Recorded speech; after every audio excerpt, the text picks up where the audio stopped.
Seperti yang kita tahu ya, belakangan ini makin sering banget muncul komentar-komentar netizen yang agak nyelekit soal ukuran kesuksesan finansial seseorang. Ditambah lagi, ada hasil studi yang bilang kalau IQ rata-rata orang Indonesia itu tergolong rendah. Ya, walaupun masih bisa diperdebatkan sih, tapi gara-gara itu orang-orang malah makin pede buat ngejelekin orang lain. Tapi, bener gak sih ada hubungannya IQ sama kesuksesan seseorang? Selamat datang di channel Belajar Bareng, tempat kita berbagi dan mencari titik temu bersama. 20 years ago, why some people were so much more successful and fulfilled than others was a mystery to me. Were they smarter, more educated, more talented? The answer is no.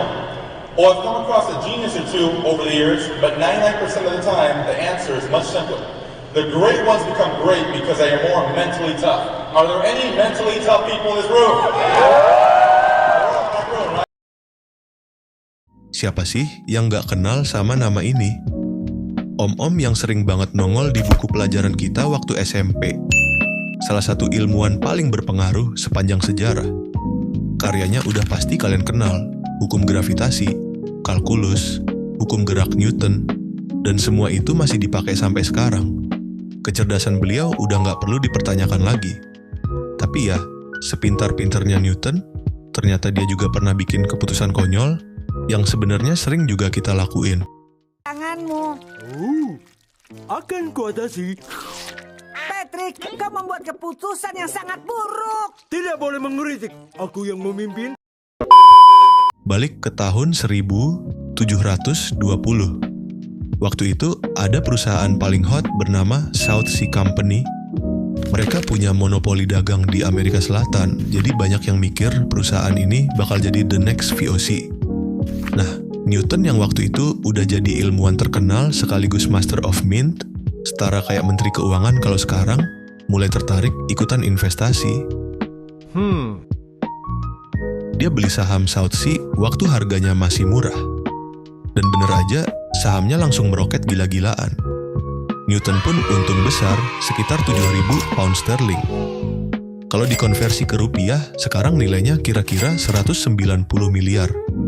Ngerasa udah bijak, Newton jual semua sahamnya.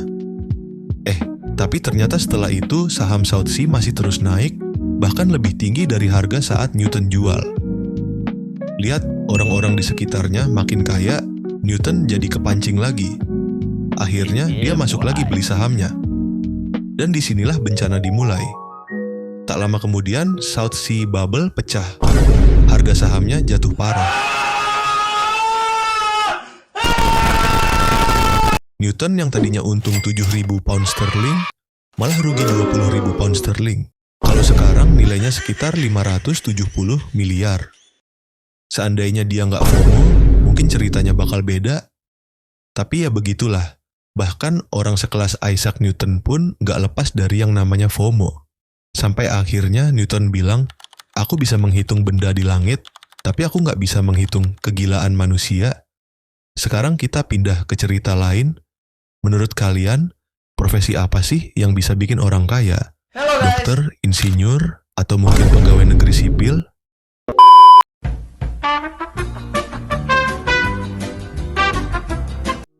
Percaya nggak kalau ada profesi yang sering diremehkan orang tapi justru bisa bikin pemiliknya jadi miliuner? Kenalin nih Ronald James Reed, mantan OB yang di akhir hidupnya jadi seorang jutawan. Kalau dengar kata OB, apa yang langsung kebayang? Kerjaan rendahan, gaji kecil, buat sekadar bertahan hidup? Ya, nggak salah juga sih, tapi ternyata nggak sepenuhnya benar. Morgan Housel, penulis buku The Psychology of Money, pernah bilang, mengelola uang itu nggak ada hubungannya sama kecerdasan, tapi lebih ke soal perilaku. Dan Ronald James Reed ini bukti nyatanya. Lahir tahun 1921 di Vermont, Amerika. Kerjaannya sederhana, pernah jadi petugas pom bensin, lalu kerja sebagai tukang bersih di JCPenney. Gajinya kecil, tapi Ronald disiplin banget nyisihin uang buat nabung dan investasi. Dan investasinya juga bukan yang ribet. Dia nggak main saham startup atau trading aneh-aneh. Dia pilih jalan aman, taruh duitnya di saham blue chip yang returnnya 9-10% per tahun. Kalau dibandingin sama saham startup yang bisa cuan 50-100% setahun, emang kelihatan kecil. Tapi resikonya juga jauh lebih rendah.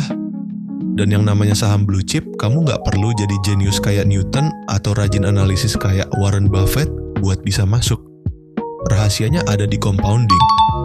Uang yang terus diinvestasikan dengan return stabil puluhan tahun, hasilnya bakal kerasa banget. Dan itu yang dilakukan Ronald.